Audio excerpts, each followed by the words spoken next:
Breaking news update to start nightside. Alexandria Police is releasing new details after an alleged shooting at Academy Sporting Goods this afternoon.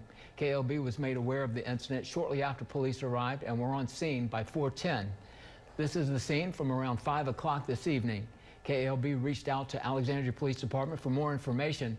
APD has released that just before 4 o'clock this afternoon, officers responded to Academy Sporting Goods in the 3200 block of South MacArthur Drive for reports of shots fired and an attempted robbery.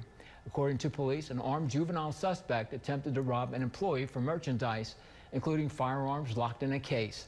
During the attempt, the suspect fired one shot into the gun case. The suspect then drove away before crashing on MacArthur Drive near Veterans Drive, where the suspect was arrested. This is footage submitted by a viewer of a scene at Veterans and MacArthur Drive around the time of the juvenile suspect's alleged crash.